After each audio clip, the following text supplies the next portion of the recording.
The Trump administration is facing growing questions over its military campaign against drug smugglers in the Caribbean. Hello, I'm Tim Gordon with what's happening in the news now. Congress is investigating that controversial double tap strike on a boat near Venezuela in early September.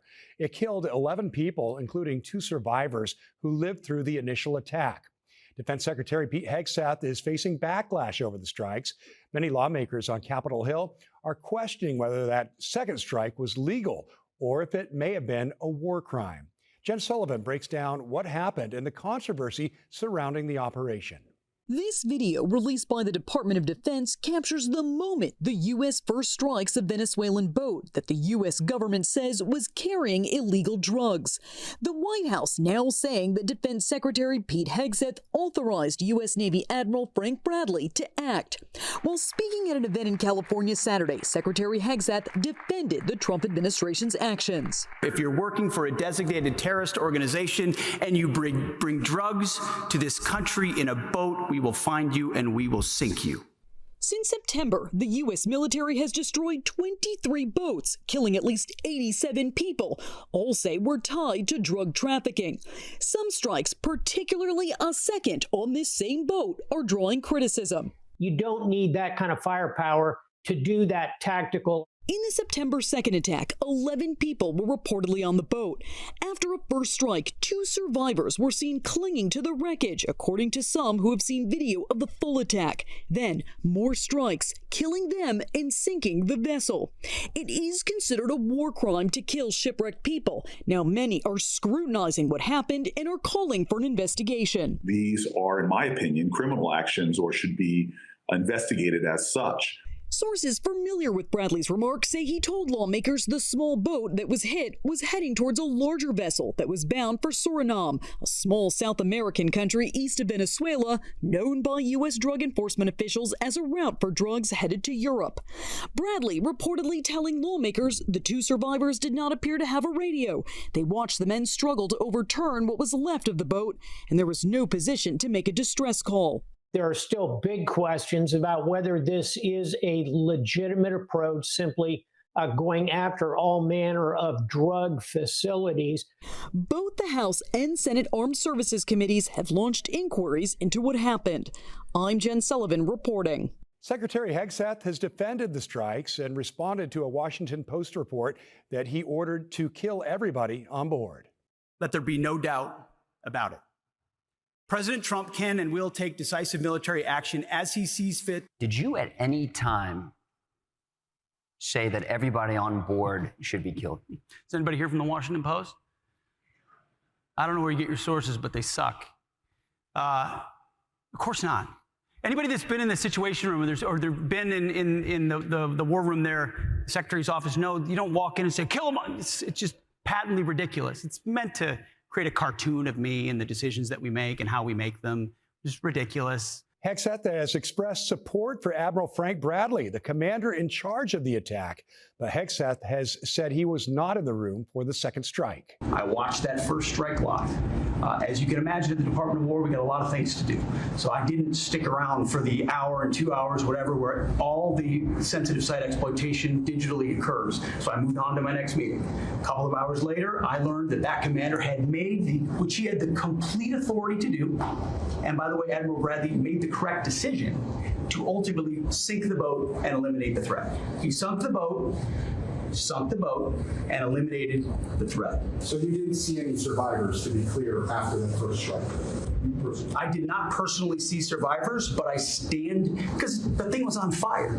It was exploded in fire, smoke, you can't see anything, you got digital. This is called the fog of war. Hegseth says the Defense Department is reviewing video of the September 2nd strikes to determine whether it'll be released to the public. He said security officials have to determine whether revealing the video could endanger ongoing operations. President Trump has said he'd be willing to release that full video. The president also suggested he may expand the military campaign to target smugglers by land. You released video of that first boat strike on September 2nd, but not the second video. Will you release video of that strike so that the American people can see for themselves what happened? I don't know what they have, but whatever they have, we'd certainly release, no problem. You know, we stopped every boat we knock out. We saved 25,000 American lives. So, Mr. President, the boat strikes, if it is found that survivors were actually killed while clinging onto that boat, should Secretary Hegseth, Admiral Bradley, or others be punished? I think you're going to find that this is war, that these people were killing our people by the millions, actually, if you look over a few years. I think you're going to find that there's a very receptive ear to doing exactly what they're doing, taking out those boats. And very soon we're going to start doing it on land, too, because we know every route, we know every house, we know where they manufacture this crap, we know where they put it all together. And I think you're going to see it very soon on land also. Yeah, so to be clear, you support the decision to kill survivors after the initial No, I support the decision to knock out the boats. And whoever's piloting those boats, most of them are gone. But whoever are piloting those boats, they're guilty of trying to kill people in our country. Some Republican lawmakers say the strikes on the boats were justified and lawful. They say in their classified briefings at the Capitol, Admiral Bradley denied Hegseth gave him an order to kill everybody on board. The Washington Post reported that Pete Hegseth had given an unlawful order of no quarter or no one left alive or kill them all. Pete Hegseth denied that last week, and it didn't deny that there was a second strike. Mitch Bradley and Dan Kane both flatly denied that yesterday as well, which some of the Democrats who watched that video and got those briefings confirmed. So that was what the Washington Post reported. That is a total and complete lie. I just respectfully disagree with my Democratic friends here. I think the problem they have is not with the second strike, it's with the first strike and every other strike on these boats. They think the entire operation is not well-founded. Republican Senator Tom Cotton leads the Senate Intelligence Committee. He also said he wouldn't be against the public release of the entire video of the strikes if the Pentagon were to declassify it. Meanwhile, Democrats who were also in the briefing and watched that video say they found it disturbing. Washington Representative Adam Smith is the top Democrat on the House Armed Services Committee. He's calling for the full video of the second strike to be released to the public. What happened, so the boat gets hit, and we've all seen the video of the boat catching on fire, but the second video, which they have not released, shows the remains of that boat, and it is capsized, and the two men are clinging to the bow of the boat. They were not armed. They did not have any communications devices. They were simply clinging to the top of this boat. And the idea that the cocaine had survived, there was no evidence of that. If the public can see that video, they are going to be every little bit as troubled as I am by the decision to make that second strike. They won't release it because it looks bad for them, period, full stop. There's no sources, there's no methods, there's nothing revealed by this. Certainly nothing more than what's revealed by all of the footage that they have released to date on multiple different strikes. So the only reason they won't release it is because it directly contradicts what the secretary has claimed. Some Democratic voices in Congress have also called for Hegseth's resignation. Over the weekend, no war on Venezuela protests were held across the country. In Atlanta, people gathered across from Centennial Olympic Park. They chanted and carried signs reading, "U.S. out of the Caribbean" and "Hands off Venezuela." Well, coming up after the break, an expert breaks down the rules of war at the center of the debate.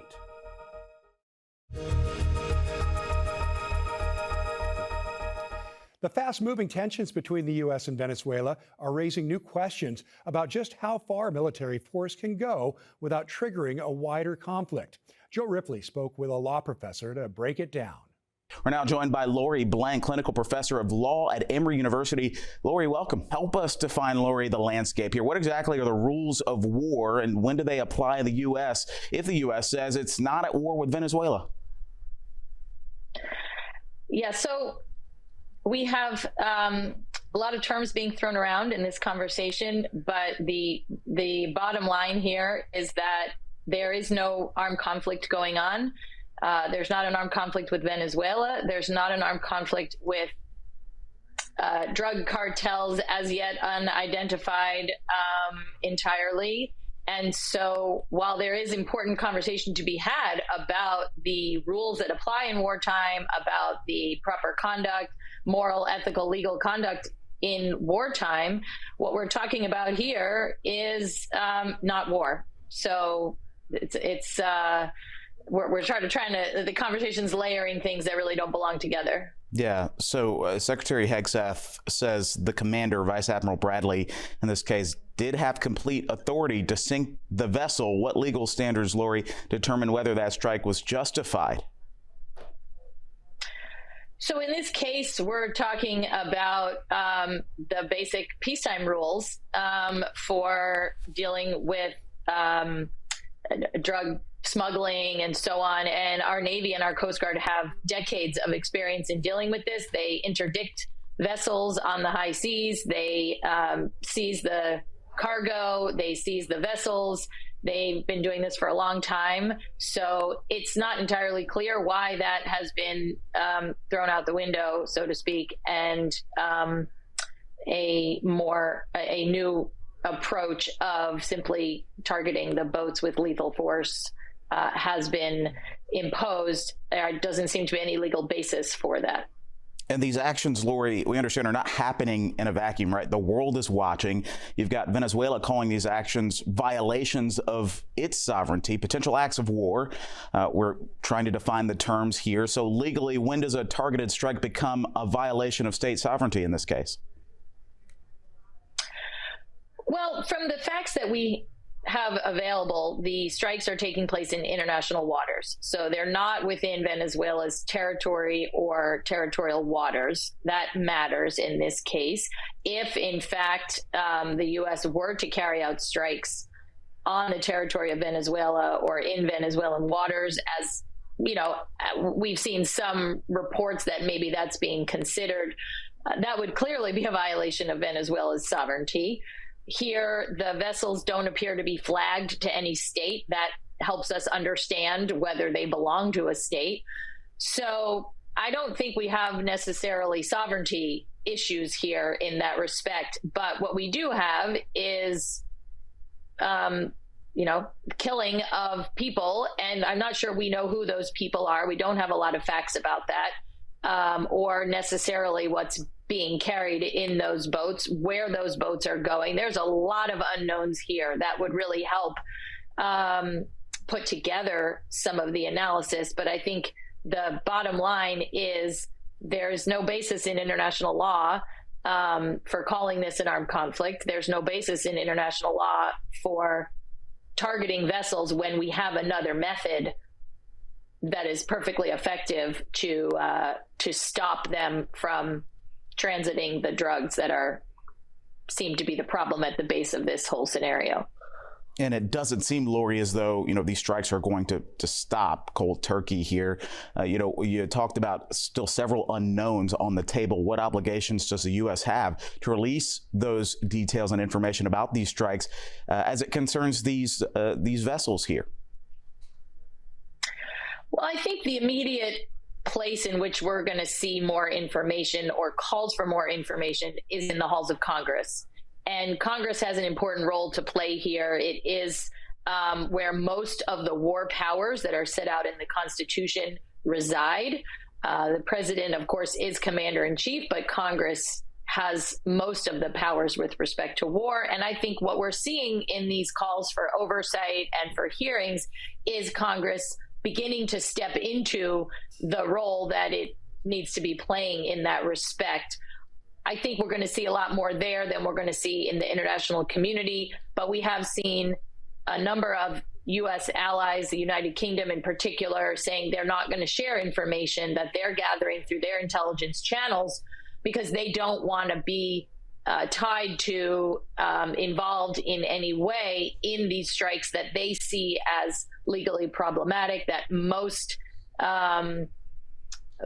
commentators, most analysts in the discourse are saying are legally problematic. And so we're seeing through the ordinary course of how states interact with each other, we are seeing pushback in that respect as well. We will continue to track this situation as it develops. For now, I'm Tim Gordon. Thanks for watching.